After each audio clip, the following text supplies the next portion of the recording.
dentro desta série de reconstrução de vidas, de recomeços, no nosso telão, atitudes formadas pela graça. Atitudes transformadas pela graça. Diz o livro de Romanos, no capítulo 8, versículo 19. A ardente expectativa da criação aguarda a revelação dos filhos de Deus. Quem são os filhos de Deus? Onde estão os filhos de Deus? Você é um filho de Deus? Olha o que acontece. A ardente expectativa da criação aguarda a sua revelação. O mundo, toda a criação, a sociedade está aguardando numa grande expectativa. Olha, amados, ardente expectativa. Eles querem saber quem são de fato os filhos de Deus. E nós vamos ouvir a voz de Deus a respeito disso, porque eu creio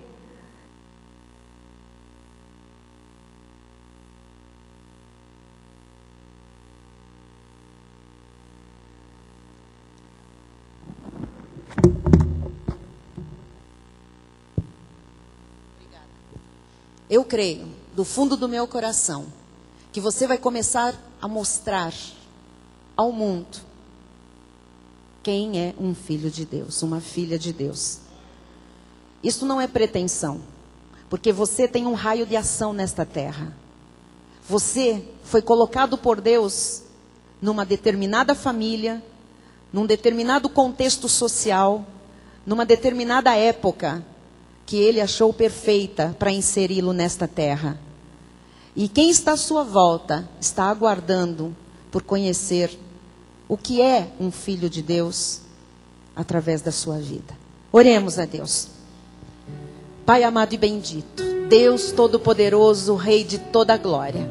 Aqui nós estamos, Senhor, submetidos ao Teu Espírito Santo, à autoridade máxima, que é a Tua palavra. Por isso, Pai, nos submetemos totalmente e integralmente àquilo que o Espírito vai nos falar nesta noite.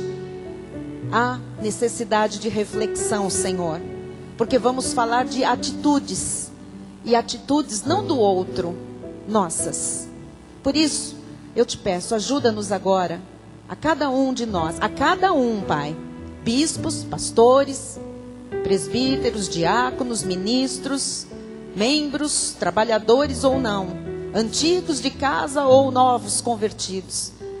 Ajuda-nos, Senhor, a olharmos apenas para nós, para termos um olhar voltado para o nosso interior, para a nossa própria vida, porque precisamos desta análise, desta introspecção, para vermos, Senhor, a agir do Teu Espírito, conscientemente, naquilo que precisamos ver transformado em nossa vida.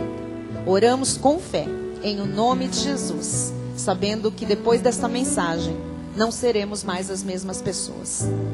Amém. E toda a igreja diga amém. Amém. Obrigada, pastora Silmari.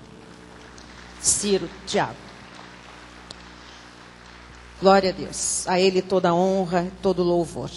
Meus irmãos amados, ovelhas preciosas de Jesus, rebanho que Ele mesmo definiu que se alimentaria deste altar. Povo de propriedade exclusiva de Deus, chamados para reinar em vida através de Jesus Cristo e que passam por um momento de reconstrução, ou da vida toda, ou de uma área da sua vida. Que passam por um recomeço, por uma restauração, por uma reedificação. Hoje, a palavra que Deus tem para nós é de reflexão profunda sobre a nossa vida cristã. Nós temos vivido dias muito difíceis. Nós temos vivido em nossos dias, talvez os tempos mais difíceis que a humanidade já passou. Nós sabemos que em muitas épocas a humanidade passou por guerras, a humanidade passou por catástrofes, passou por situações bastante difíceis em termos de fome, mas jamais a sociedade como um todo, a humanidade, ao mesmo tempo, em vários continentes, passou pelo que os nossos homens e mulheres nesta sociedade estão passando. São os tempos, dizem as estatísticas, mais difíceis que a humanidade já viveu. São circunstâncias naturais, nós vemos aí os terremotos, os tsunamis, nós vemos aí os vulcões em erupção. Quando se ouvia no passado falar de uma destas coisas, era num lugar específico, numa escala bem menor da que nós vemos hoje, e demorava muito tempo, muitas décadas, para se ouvir falar novamente de um episódio como esse. Agora não, são circunstâncias tremendas acontecendo ao mesmo tempo em vários lugares do planeta. Catástrofes quase que diárias. A violência assustadora aumentando dia a dia. E acima de tudo isso, nós vemos a degradação e a degeneração do homem, a degradação do ser humano. Então, quando nós olhamos para a sociedade à nossa volta, quando nós ligamos a televisão, lemos os jornais, ouvimos as notícias, nós percebemos que já não há mais limite ou limites para a maldade. Não há mais limites para a perversão humana. Se você ouvir as notícias, antigamente era uma situação ou outra de violência. Agora não é só violência, é perversidade. São pessoas matando e cortando a cabeça, são pessoas virando o outro de ponta cabeça, estripando, são pessoas esquartejando umas às outras. A violência está tão grande, as pessoas não têm paciência num problema de trânsito, muitas vezes, de congestionamento, uma fechada, né? Uma coisa qualquer que acontece, já estão uns matando os outros, sacando de armas, as pessoas estão andando com facões, descendo do carro com foices, né? Você falava em foice no interior, onde as pessoas usavam isso como instrumento para capinar, para cortar galhos, né? Árvores. Mas agora nós vemos as pessoas com foices dentro dos carros, com tesouras de cortar grama, cortando dedos, cortando partes, né, de outras pessoas. Situações em que tempos atrás pareceriam as mais incomuns, hoje em dia se tornaram corriqueiras. Tudo é normal, o errado passou a ser certo, o certo passou a ser errado. E as pessoas, o pior de tudo é que as pessoas se convencem disso por causa da falta do temor de Deus e por causa da quantidade de atitudes erradas que as pessoas veem. Então pensem comigo, as pessoas olham à sua volta, só veem erro, só veem perversão, só veem coisas imorais, só veem degradação, degeneração. Então a quantidade de coisas erradas, de coisas abruptas, e a falta de temor de Deus faz exatamente com que as pessoas achem que tudo aquilo está correto, que tudo aquilo é o normal, é o certo. A verdade é que todos nós, por mais fracos na carne que sejamos, por mais defeitos que nós tenhamos, nós podemos ter atitudes transformadas pela graça de Deus. Nós podemos olhar para os outros e dizer, realmente está tudo errado. Mas o problema é quando nós olhamos à nossa volta e encontramos a cristandade moderna considerando certas as coisas que são erradas e erradas as coisas que são certas. Então, já que lá fora está tudo errado, já que a sociedade está degenerada, está encrencada, está se degradando, nós precisamos olhar para a nossa sociedade cristã. Nós precisamos voltar os olhos para a vida do cristão, a vida daqueles que seguem um parâmetro, que seguem um modelo, que tem um líder chamado Jesus Cristo. E o problema é quando nós vemos entre os cristãos, entre aqueles que são chamados pelo nome de Jesus Cristo, essa mesma degradação, degeneração, considerando certo aquilo que é errado, considerando errado aquilo que é certo. É desse grupo que nós vamos tratar. É desse grupo que tem a Bíblia como o seu manual de vida, o seu parâmetro, é com esse grupo que Deus quer tratar. Este grupo precisa fazer uma reflexão profunda hoje das suas atitudes neste mundo que nós vivemos. Este grupo precisa entender que ainda que na carne tenha alguma atitude que está condizente com aquela atitude do mundo lá fora, que está em degradação total, esta atitude pode ser transformada. Pensamentos podem ser transformados, sentimentos podem ser transformados, vontades da carne podem ser transformadas, palavreado pode ser transformado. Qualquer tipo de atitude pode ser transformada pela graça de Deus. Você pode ter atitudes transformadas pela graça. A cobiça, o ódio, o ciúme, a vulgaridade, tudo isso e muito mais tomou conta da nossa sociedade. Sentimentos carnais que levam as pessoas a viverem dissolutamente. Os parâmetros se perderam totalmente. E o problema e o perigo maior é que dentro da chamada Igreja de Cristo, os parâmetros também têm se perdido. Paulo, quando escreveu a Timóteo, ele alertou sobre os nossos dias, o nosso tempo. Em 2 Timóteo 3, 1 em diante, ele diz assim, eu vou falar devagar e vou explicar algumas palavras no original grego, porque, e até a significação, no significado dessas palavras, para que todo mundo entenda, porque às vezes nós conhecemos muito o texto, passamos a leitura batida, e nós precisamos hoje refletir. Diz assim, sabe porém isto, nos últimos dias sobrevirão tempos difíceis. Pode deixar versículo por versículo que eu vou comentar, por favor. Esses tempos difíceis, no original grego, trazem árduo, tempos de tensão, tempos de maldade. Então, quando diz que nos últimos dias sobrevirão tempos difíceis, estava aqui já profetizado que nos últimos dias viriam tempos árduos, tempos de tensão, tempos de maldade. Ora, não é isso que nós estamos vivendo? É exatamente isto. Diz o versículo 2. Pois os homens serão egoístas, avarentos, jactanciosos. Jactanciosos é vaidosos, orgulhosos, arrogantes, blasfemadores, desobedientes aos pais, ingratos, irreverentes. 3.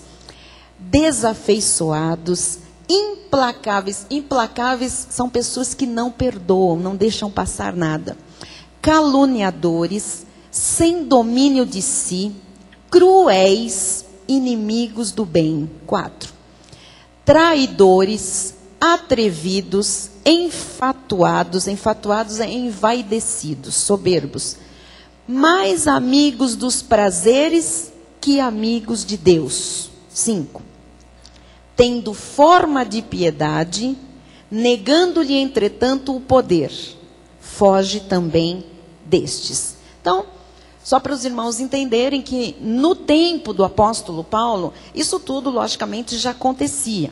Mas nesta carta, ele está dando ênfase a um tempo, no original grego, a palavra desses tempos finais, tempos difíceis, é um tempo que antecede a segunda vinda de Cristo. Então, Paulo está falando exatamente dos nossos dias. E quanto mais a segunda vinda de Cristo se aproxima, mais estas coisas estarão evidenciadas, mais estas coisas estarão visíveis na nossa sociedade, no nosso meio. Então, nestes tempos que nós vivemos, as coisas se tornaram ainda mais difíceis. E à medida que a segunda vinda do Senhor vem se aproximando, as coisas, amados, ficarão piores e as pessoas também.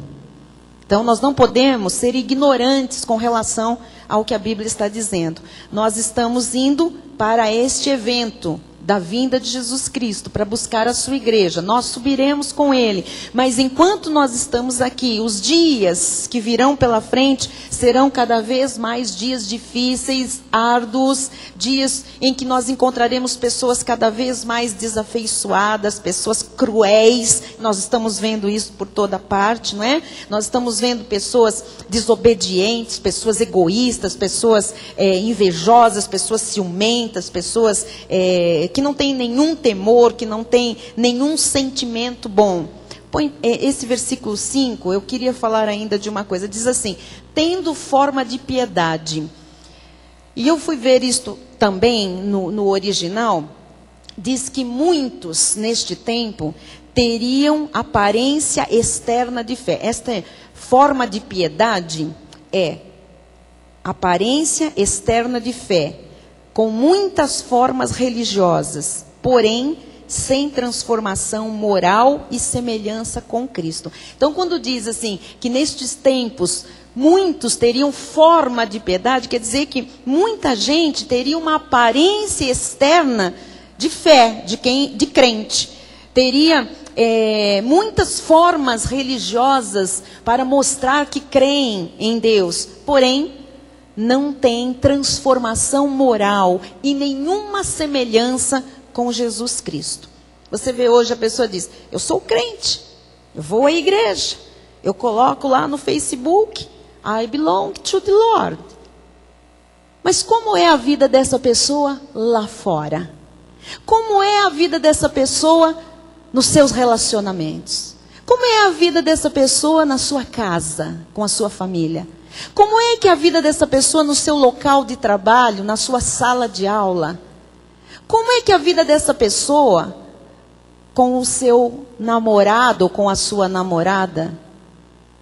Nós precisamos, amados, entender que ninguém pode enganar a Deus. Talvez alguém hoje diga: mas eu vim à igreja hoje para ouvir a bispa falar, sabe, de tomar minha herança, de tomar posse. Eu vim aqui para ouvir uma palavra de prosperidade. Eu vim aqui para ouvir uma palavra sobre realização de sonhos, porque eu tenho muitos. Eu vim aqui para ouvir do altar que há coisas grandes chegando, que o muito mais de Deus está próximo, não é? Que vai acontecer alguma coisa. Olha, você não pode projetar nada grande na sua vida se a sua vida espiritual não for bem fundamentada, ok? Para a gente começar a conversar. Porque tem gente que vem à igreja para ouvir promessas. As promessas de Deus se cumprem na vida daqueles que têm uma vida espiritual bem fundamentada. E esse bem fundamentada significa exatamente que nós precisamos de fazer esta reflexão constantemente ou de quando em quando, para que a gente acerte aquilo que precisa ser acertado. E que a gente tenha atitudes que precisam ser mudadas, transformadas pelo poder da graça de Deus. Deus não quer que você tenha aparência externa de fé. Deus quer que você seja uma pessoa de fé de verdade. Que você tenha atitudes transformadas. Transformação moral. Semelhança com Cristo. Amém? João 5,19 diz assim: então lhes falou Jesus: em verdade vos digo, que o filho nada pode fazer de si mesmo, senão somente aquilo que vir fazer o Pai. Porque tudo o que este fizer, o filho também semelhantemente o faz. Então, o que significa isso? A palavra de Deus está mostrando que se nós nos chamamos de filhos de Deus, nós temos que aprender com o Pai como é que se vive. Nós temos que aprender do Pai como é que devem ser as nossas atitudes. É muito triste quando uma pessoa diz: eu sou crente, eu sou um filho de Deus, eu sou um salvo, mas a vida não tem nada a ver com Deus, não tem nada a ver com a vida de um salvo, não tem nada a ver com aquilo que Deus ensina em sua palavra. Amados, nós não somos do mundo mais. Amém? Nós não temos mais parte com o mundo. O mundo é a negação da fé em Cristo. O mundo é a negação dos valores cristãos. E por causa disso, Jesus disse que o mundo jaz no maligno. Muitas pessoas já ouviram milhares de vezes pregações, e nós falamos aqui corriqueiramente, o mundo jaz no maligno, o mundo jaz no maligno. O que significa esse jaz? Que não é um ritmo musical. Jazz. Não. É J-A-Z. O que significa o mundo jazer no maligno? Olha, jazer significa estar deitado, prostrado, imóvel, morto. Ou seja, o mundo está deitado no maligno. O mundo está prostrado. O mundo está imóvel. O mundo está morto por causa do maligno. Então, o mundo está debaixo do poder das hostes malignas, das forças malignas. Ora, é natural que a pessoa do mundo, ela se deixe dominar por qualquer tipo de comportamento ou sentimento errado. É ou não é natural? A pessoa que está no mundo, ela ser dominada por lascívia, por fornicação, por mentira, por roubo, por adultério, sabe? Por qualquer coisa, por violência. Nós não concordamos, mas é natural. É natural porque ela está deitada no maligno, ela está prostrada, ela está imóvel, ela está morta. Porém, o que nos preocupa é que esse tipo de situação aconteça com pessoas que se dizem cristãs. Isso gera uma grande controvérsia. Você imagina o mundo olhando e dizendo, mas peraí, aquele cara tem Bíblia, vai a um culto, canta, disse que é crente, se diz crente, mas ele faz a mesma coisa daquele que não é nada disso, que não diz que é crente. Isso gera uma controvérsia. É por isso que nós lemos no início, que a ardente expectativa da criação aguarda, precisa conhecer os verdadeiros filhos de Deus, porque até hoje, os filhos de Deus, com raríssimas exceções, não deram à sociedade o conhecimento de que somos de um outro reino, amados, de que nossa verdadeira cidadania é lá de cima. A nossa mãe, a nossa pátria é a Jerusalém celestial. Por isso é que eu quero nesta noite lhe mostrar na Bíblia Sagrada como deve ser a sua vida. O que o Senhor espera de você? O que é ser um cristão de verdade? O que é viver com atitudes transformadas? É noite de nós avaliarmos o nosso eu. Lá fora, na nossa casa. Avaliarmos e analisarmos o nosso eu com o nosso marido, com a nossa esposa, com o nosso trabalho, na nossa faculdade, no nosso dia a dia, com os nossos amigos. Quando há conversão, deve-se iniciar um processo de transformação diária de atitudes. Amados, com toda honestidade eu digo isso. Nós não podemos ser, a cada dia que passa, as mesmas pessoas. Nós temos que ser pessoas transformadas todos os dias. Nós temos o Espírito Santo, nós temos a palavra da graça que transforma. Então, se há conversão, tem que começar um processo de transformação diária. Porque se alguém está em Cristo, vocês sabem, né? 2 Coríntios 5,17. E assim, se alguém está em Cristo, é nova criatura. As coisas antigas já passaram, eis que se fizeram novas. Ora, presume-se que aconteça deste modo. Que quando alguém confessa Cristo, as coisas antigas passem e as coisas se tornem novas. Porém, nós não temos visto muitas vidas nesta forma. Ao contrário, nós temos visto muitas vidas infrutíferas, que por dizerem que estão em Cristo, parecem que são novas criaturas, mas não estão vivendo como novas criaturas, como novas pessoas, estão vivendo como velhas pessoas.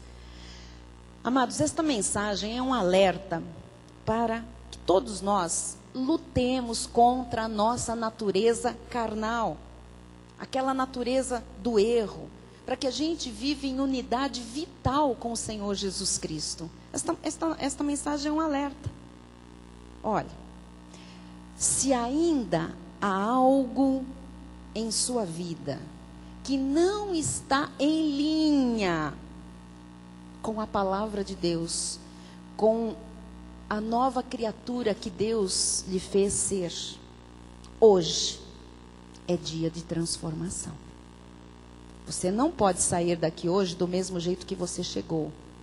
Porque senão, lá dentro, você vai ouvir uma voz do Espírito que só Ele pode lhe dizer, que Jesus dizia a alguns que estavam à sua volta: hipócrita.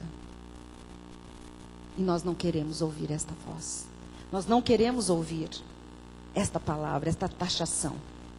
No meio desse caos social, tem que haver um povo que faça diferença nos mínimos detalhes. Nós não podemos nos acomodar ao erro. Nós não podemos achar que o errado é certo. Mas todo mundo faz, bispa. Couves para todo mundo. Nós não somos como todo mundo. Nós somos muito diferentes de todo mundo. Muito diferentes. Isso mesmo, Kelly. Nós somos muito diferentes. E graças a Deus pela diferença, que é muito superior. Nós não podemos achar, amados, porque as pessoas fazem coisas erradas, e a maioria está fazendo, e a televisão está endossando, que tudo isso é certo. Não é? Porque o inimigo quer nos convencer disso. O mundo quer lhe convencer disso, que não tem nada demais. Larga aquela pastora, ela é muito careta. Sua bispa é uma crente chata. Eu queria lhe dizer, meu amado, que eu não tenho nada a ver com isso. Eu queria lhe dizer que isto aqui é tudo que Deus quer que você ouça nesta noite. Eu quero lhe dizer que o que você fizer com a sua vida, por mais que eu me importe com você, porque eu lhe amo, você vai dar conta diante de Deus, não é diante da bispa Solange, nem diante de homem nenhum. Para mim, de verdade, tanto faz. Já chega o que eu tenho que dar conta diante de Deus e acertar e ver transformado na minha vida. Eu quero ser bênção na sua vida, eu preciso lhe alertar, porque Deus disse esse ano: levanta, toma, recebe a tua herança. Nós precisamos usufruir dos benefícios, mas como? Se não há atitudes transformadas, se o ano passa, o outro ano vem, o ano passa, o outro ano vem, continua tudo igual, a mesma soberba, a mesma crítica. É verdade ou não é? Você sabe que é verdade o que eu estou falando. A mesma contenda, a mesma fofoca, as mesmas dúvidas, os mesmos critérios de avaliação, as mesmas amizades erradas, os mesmos relacionamentos errados, as mesmas vontades da carne, as mesmas satisfações. O mundo quer lhe convencer de que está tudo bem. O diabo quer lhe convencer de que esse é o caminho. Mas você é de Jesus. E não vai se deixar convencer disso, porque você está na graça do Senhor. Você já foi resgatado pela graça de Deus, e o Senhor lhe ajudará. Ele vai lhe ajudar a transformar as suas atitudes e a não se conformar com este mundo. Amém? Deus quer um povo que tenha a sua vida verdadeiramente nos padrões bíblicos.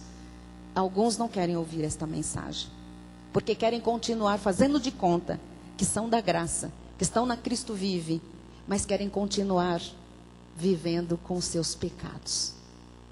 Não serve para Jesus. Você não engana ninguém. Um dia ou outro, a Bíblia diz que tudo que está oculto vai ser revelado. Amados, nem a Deus e nem aos homens nós enganamos. Engana-se por um tempo.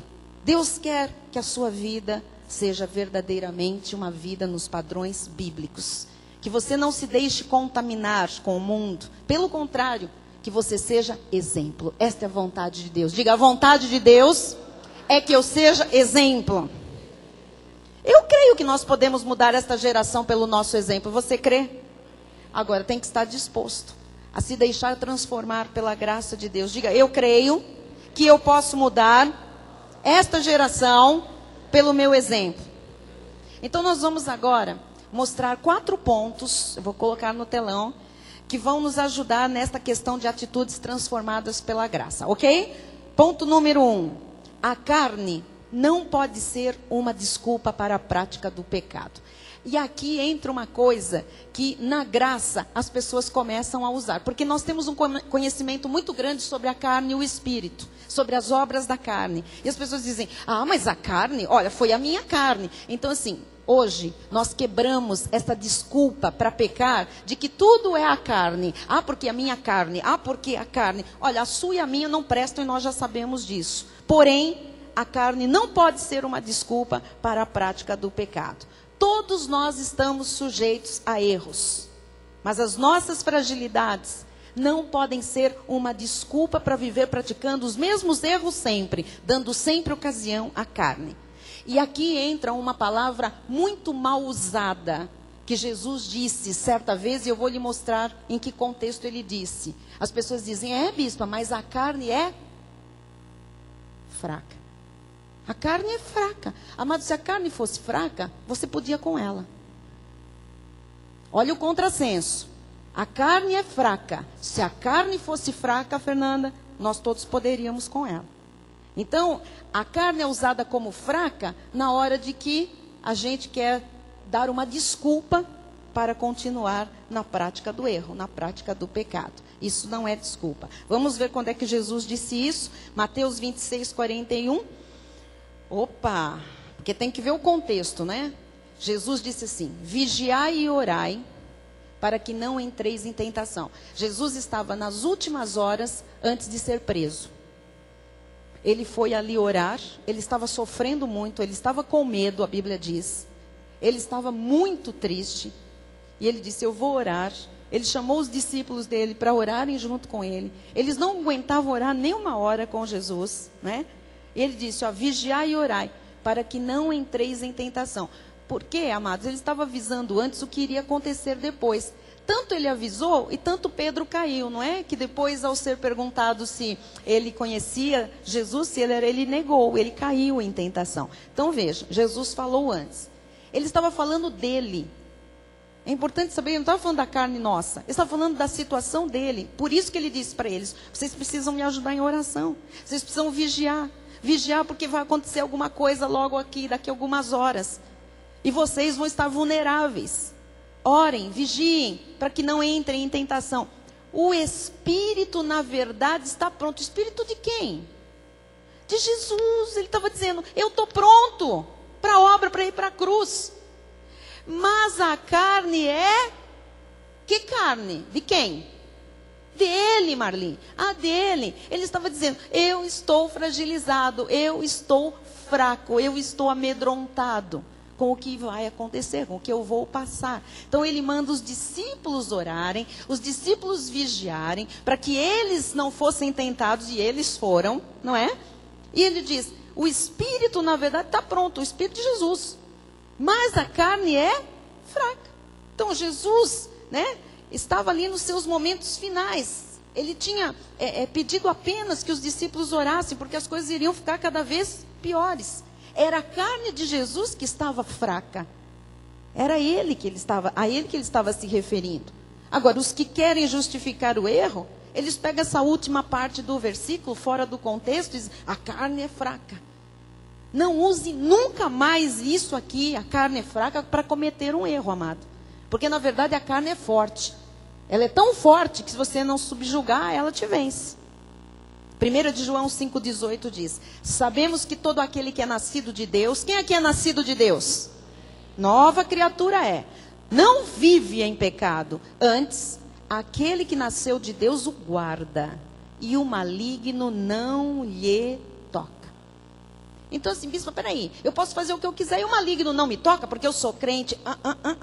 Se eu guardo a palavra de Deus, se eu guardo aquilo que é a minha regeneração, a minha salvação, se eu tenho uma vida em linha com a palavra, o poder que me preserva do mal me guarda. Jesus me guarda e o maligno não me toca. Então, quando uma pessoa recebe a Cristo, confessa Cristo, sua vida deve sofrer uma transformação. Senão, não haveria razão para ser cristão. Ora, se a pessoa recebe a Jesus, confessa, é uma nova criatura, então para que ela vai passar pelo cristianismo, vai passar por esse processo todo, se ela vai ficar vivendo da mesma forma que ela vivia antes de passar por isso? Para que ela vem para uma igreja? Fica no mundo. Eu sou muito assim, amados. Às vezes eu tenho que me segurar, porque eu tenho vontade de falar, olha, o teu lugar não é aqui. Você quer passar por bonzinho na tua casa? Você quer passar pelos teus amigos que você é crente? Você quer fazer média com os jovens da igreja, mas também com os do mundo? O teu lugar não é aqui, vai embora. Porque aquele que passou por uma conversão genuína, ele é transformado de glória em glória, dia após dia, pelo poder do Espírito Santo, amado. Então, viver dentro de uma igreja, tendo uma vida dupla lá fora, é hipocrisia, é mentira, é pecado. E fica se dando as desculpas mais esfarrapadas. Sabe aquela conversa mole para boi dormir? Aqui não tem boi, então não conte essa conversa mole aqui dentro, porque aqui ninguém vai nessa conversa mais. Os nossos olhos já foram iluminados. As pessoas querem restaurar algo na sua vida, querem recomeçar alguma coisa, querem a parte das bênçãos, a parte das promessas, a palavra profética, mas não querem largar o erro, largar o pecado. Não vai dar. Deus não é tonto. Desculpa, eu tenho que usar esses termos para ver se todo mundo acorda e entende. Deus não é tonto.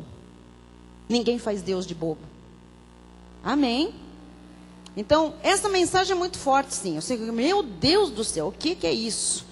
Essa mensagem é forte. Mas ela é totalmente libertadora. Amém? 1 de João 3, 7 a 9 diz assim: Filhinhos, não vos deixeis enganar por ninguém. Aquele que pratica a justiça é justo, assim como ele é justo. 8. Aquele que pratica o pecado procede do diabo, porque o diabo vive pecando desde o princípio. Para isto se manifestou o Filho de Deus, para destruir as obras do diabo. Todo aquele que é nascido de Deus não vive na prática de pecado, pois o que permanece nele é a divina semente. Ora, esse não pode viver pecando, porque é nascido de Deus. Então, se é nascido de Deus, não pode, diz a Bíblia, viver pecando. Se Jesus veio contra o erro para destruí-lo, nós não podemos aceitar erros. Concordam? Jesus veio para destruir o erro. Agora eu aceito o erro? Não, se Jesus veio para destruir, é porque o erro é erro. Não é para mim, não é para você. A natureza divina deve se manifestar diariamente nas nossas atitudes, para que nós tenhamos segurança de que, vivendo o verdadeiro evangelho, nós estamos repelindo o mal das nossas vidas. Se não, amados, o diabo acha brecha sim. Acha sim. Mas parece que algumas pessoas estão se esquecendo de princípios básicos do cristianismo, o que acaba gerando brechas para o inimigo. Romanos 8, 13 e 14. Porque se viverdes... Vamos todos juntos ler. Isso aqui é importante para você confessar. Vamos lá, todos juntos. Vamos lá. Porque se viverdes segundo a carne...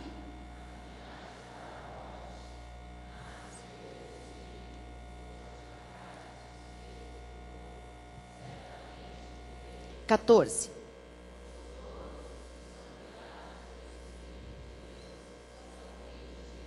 Você está compreendendo? Você é guiado pelo Espírito de Deus. Você é filho de Deus. Então, não dê mais desculpas para a carne para continuar fazendo coisas que estão fora da palavra de Deus. Número 2.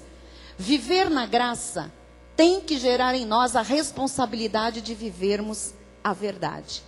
A nossa responsabilidade, irmãos, é bem maior, porque a graça não nos permite máscaras e caricaturas. Tem muita gente que não sabe o que é a graça e diz assim: ah, lá na graça é fácil, é moleza.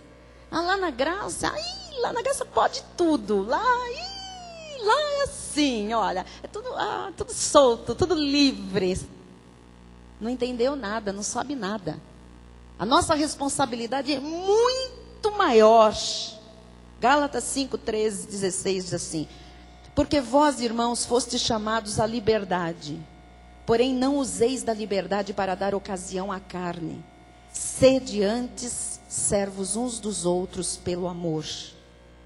Digo, porém, andai no Espírito, e jamais satisfareis a concupiscência da carne. Que concupiscência, esse palavrão? A vontade feroz da carne.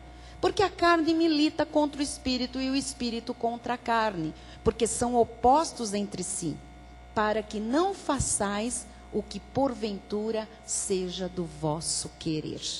Mas, se sois guiados pelo Espírito, não estáis sob A lei. Então, amados, nós não precisamos dos estatutos deuteronômicos, nós não precisamos das leis mosaicas, porque hoje, você já sabe, Deus inscreve as suas leis, as leis do Espírito da vida, a graça de Deus lá nos nossos corações. Mas nós temos liberdade, nós não temos regras. Número 1, número 2, olha a saia, olha isso, olha aquilo. Não vê, não come, não usa. Entra ali, sai dali. Isto pode, isto não pode. Não, não temos isso. O Espírito Santo de Deus nos fala, nos guia a toda a verdade. Porém, nós não podemos usar da liberdade que nós temos no Senhor para dar ocasião à nossa carne, para fazer libertinagem. Mas, bispa, fala aí, quais são as obras da carne? Ah, você ainda não sabe? Quais são as obras da carne que nós não podemos nos submeter a elas, que nós precisamos reprimir, precisamos rechaçar, subjugar? Porque eu preciso lutar contra isso. Você precisa lutar contra isso. E eu quero que a minha vida flua. E você quer que a sua vida flua também? Muito bem. Vamos ver os versículos 19 a 21. Olha só. Ora, as obras da carne são conhecidas. São conhecidas. Tem gente que faz de conta que não conhece, mas todo mundo conhece as obras da carne. São prostituição, impureza, lascívia. Lascívia é desejo com o corpo. Tá? Desejo sexual, idolatria, feitiçarias, inimizades. Às vezes a pessoa diz, eu sou santa no meu corpo, mas não tem, provoca inimizade. Diante de Deus é tão obra da carne quanto porfias, brigas, ciúmes, iras, discórdias, dissensões, facções, invejas. Eu conheço crente que é invejoso, que morde os cotovelos, que fica com raiva do sucesso alheio, que põe recado mal nas redes sociais. Eu conheço gente, crente invejosa, obra da carne, a vida está travada, está trancada. Bebedices, glutonarias, coisas semelhantes a estas, e a respeito das quais eu vos declaro, como já outrora vos preveni. Agora vem revelação aqui. Que não herdarão o reino de Deus os que tais coisas praticam. Não herdarão o reino. Bispa, arruma isso aí, porque eu achava que eu era salva, mas eu fiz um negócio desse aqui, agora eu estou me achando no inferno. Eu vou para o inferno? Não. Não herdarão o reino. Qual é a palavra para esse ano? Levanta-te e recebe. Te levantarás para receber a tua herança. Entendeu? Não herdarão o reino de Deus, a herança, os que tais coisas praticam. Não herdarão por quê? Porque os eleitos não podem viver na prática do erro.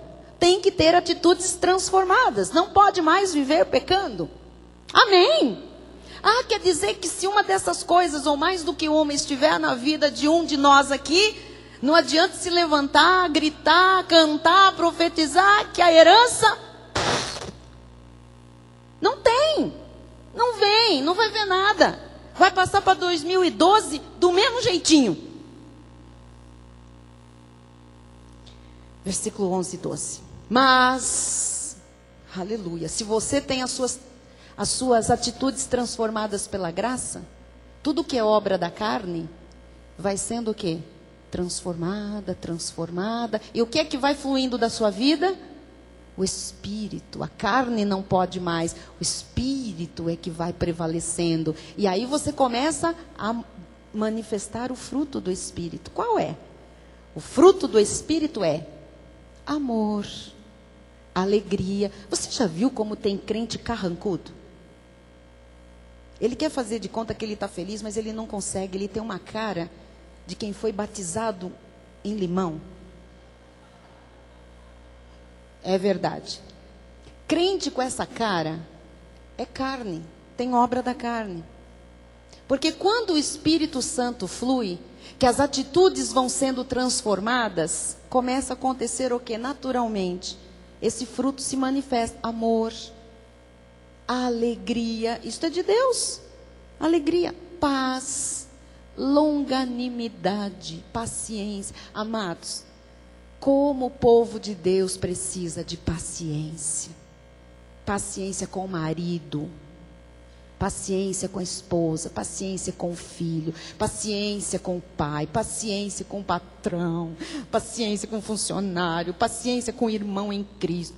Como nós precisamos.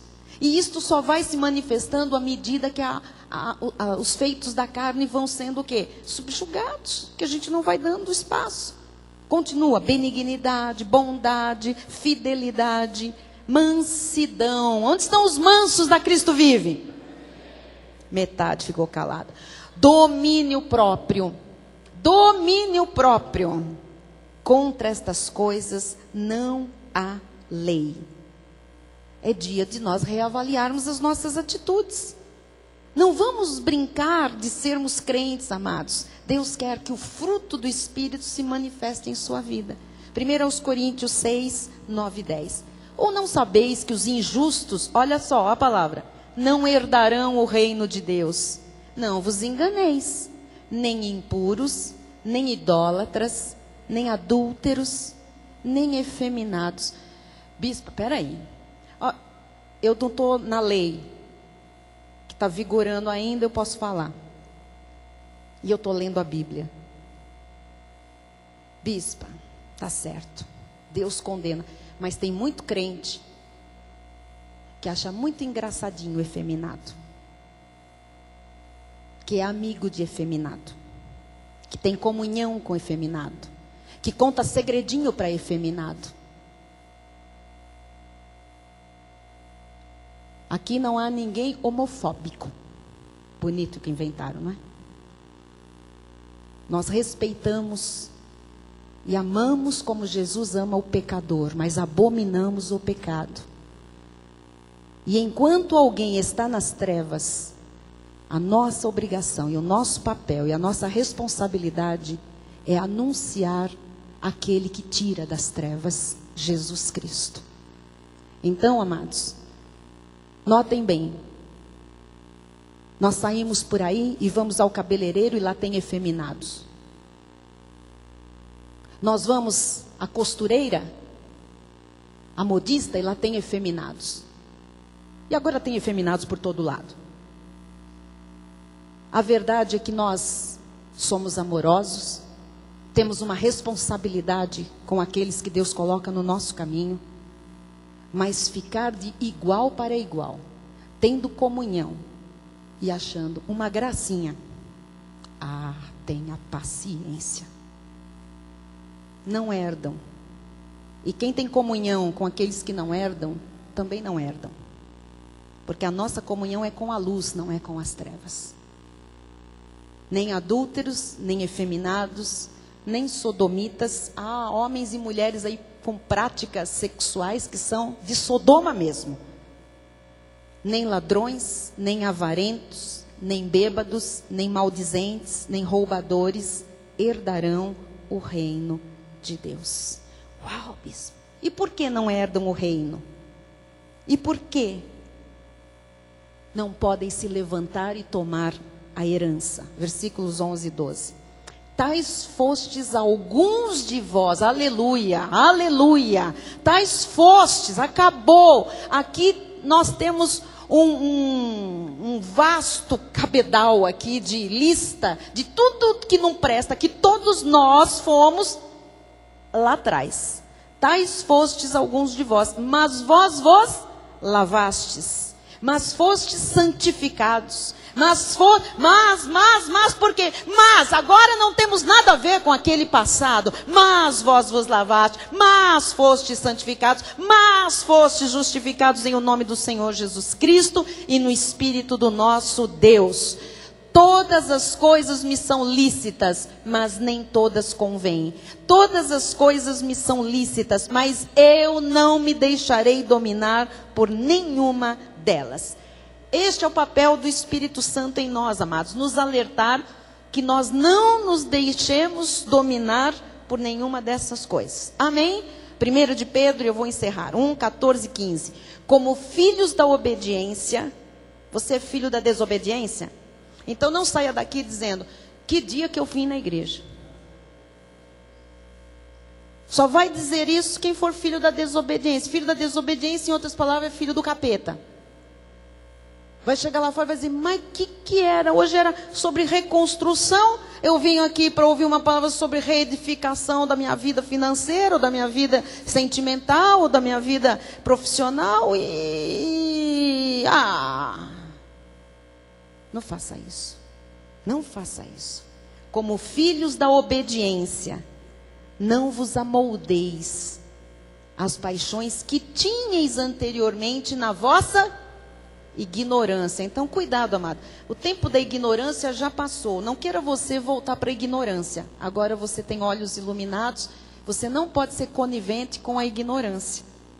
Bispo, mas eu moro numa casa em que tem gente lá no tempo da ignorância. Levante a sua voz, pregue a verdade, porque conhecendo a verdade, essas pessoas vão ser libertas. Não seja você conivente, não alise o ego de ninguém. Porque é irmã, porque é filho, porque é mãe, porque é pai, porque não sei o quê. Amados, Jesus nunca fez média com ninguém. Jesus falava a verdade e a verdade tinha poder para libertar as pessoas. Até porque nós amamos algumas pessoas e que nós temos que falar a verdade, levar o melhor. O bispo Rai sempre diz, a quem nós amamos, nós levamos o melhor. E o melhor é Jesus, a sua verdade e a sua graça. Amém? Então, pelo contrário, segundo é santo aquele que vos chamou, tornai-vos santos também vós mesmos em todo vosso procedimento. Amém?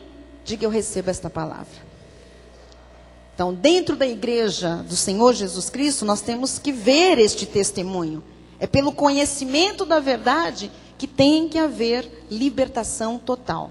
A vida diária tem que estar em linha com a palavra do Senhor. Quando estas virtudes estão na vida de um crente, esta vida é ativa, esta vida dá muito fruto, nós podemos nos levantar, nós podemos receber a nossa herança, nós podemos ver a glória de Deus se manifestar. Agora, estas coisas que eu estou tratando hoje são essenciais na nossa vida. Amém? Eu vou orar. Encerrando o culto. Eu teria muito mais. Vou fazer uma segunda parte.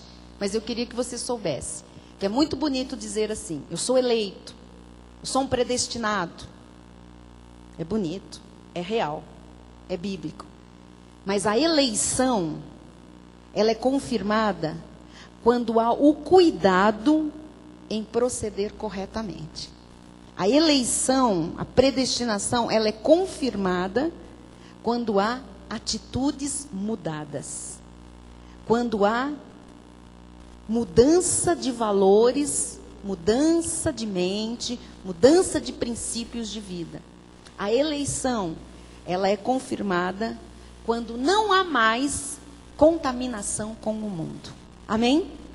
Nós vamos orar para que nesta noite, o que o Espírito falou aos corações, seja agora levado cativo em obediência a Cristo. Fique de pé no seu lugar.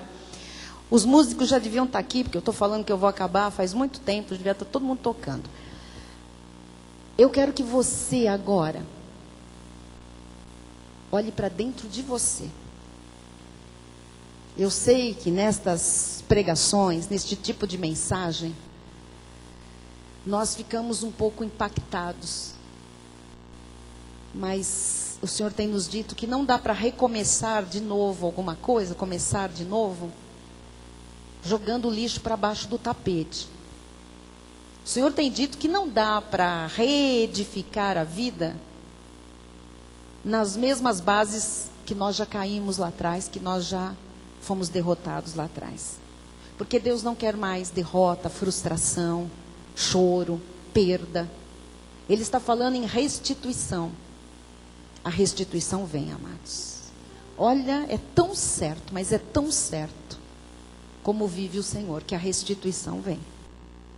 Mas a restituição vem para aqueles que confirmam a sua eleição com atitudes mudadas. Eu quero orar por alguém aqui, por alguém. por alguns que precisam hoje sair daqui decididos a mudanças de atitudes. A graça lhe ajudará.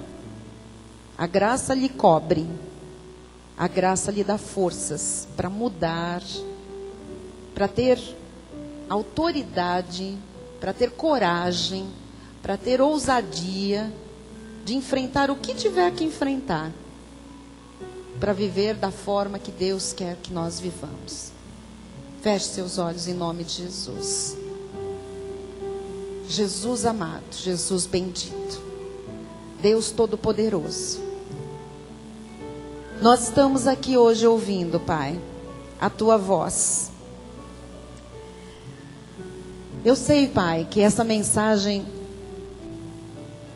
para alguns pode ser dura, mas amém por isso, Jesus. Eu sei que ela pode ser forte, mas amém por isso, Pai. Que ela seja forte o suficiente para cortar da vida dos teus filhos, Jesus, tudo que não presta, tudo que está em desacordo, Jesus, com a tua santidade, com a tua vida, com a nova criatura que somos em Cristo Jesus, Pai. Eu oro, Jesus, por aquilo que o Senhor mostrou, o teu Espírito, Senhor, foi mostrando a cada um de nós o que precisa ser transformado, o que precisa ser transformado, o que precisa ser deixado. Oh Deus, a tua graça nos cobre, Senhor, e pela força e pelo poder do teu Espírito Santo, nós temos capacidade de deixar, Senhor, diante de ti, as nossas mazelas, Pai. Oh Jesus, eu oro porque o Senhor me mostra a infantilidade em algumas vidas, Pai. Insistindo em levar birrinhas, briguinhas. Oh Jesus, disputas bobas entre os casais, Senhor. Bate-bocas que não levam a nada, Jesus. Oh Deus, disputa de poder dentro da mesma casa, Jesus. Oh Jesus, eu oro, Senhor, para que isto seja hoje deixado no teu pé, Senhor. Deixado, Jesus, no teu altar.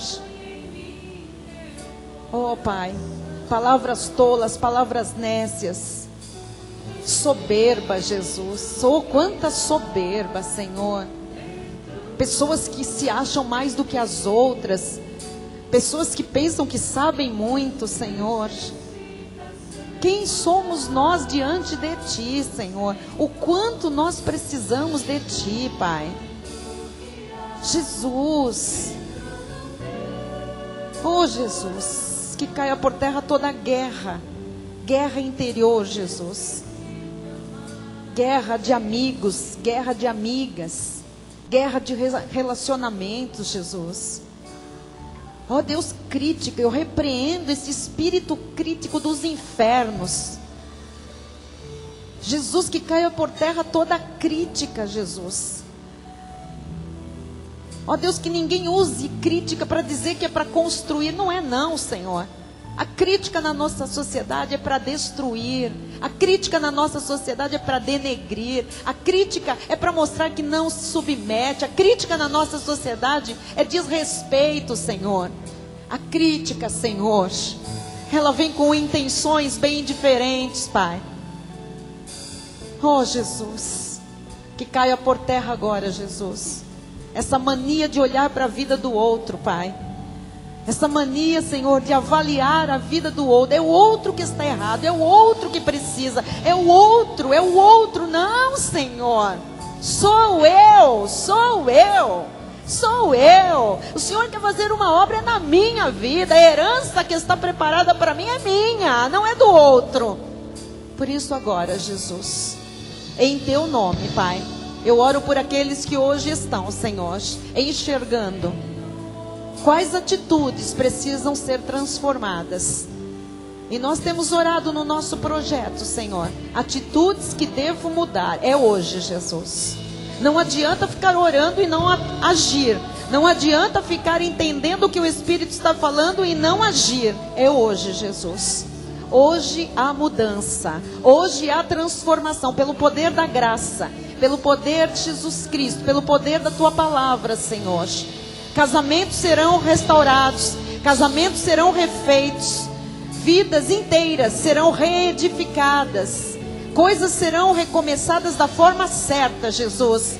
Mas se nós estamos ouvindo esta voz, esta palavra é para nós, Pai. Primeiro, para depois nós podermos ser usados na vida dos outros, Jesus. Ó Deus, eu oro por recomeços certos, por reedificações de vidas certas, Pai, em santidade. Ó Deus, eu oro para que os jovens deste ministério sejam sérios, sejam comprometidos contigo, Senhor. Não se envergonhem de terem os valores cristãos em suas vidas. Eu oro para que as moças deste ministério levantem sim a bandeira da virgindade, os rapazes também, que caia por terra toda mentira da sociedade. Ó Jesus, a pureza de Cristo tem que estar na vida de cada filho, de cada filha. Jesus, eu repreendo, Senhor, o espírito de Jezabel,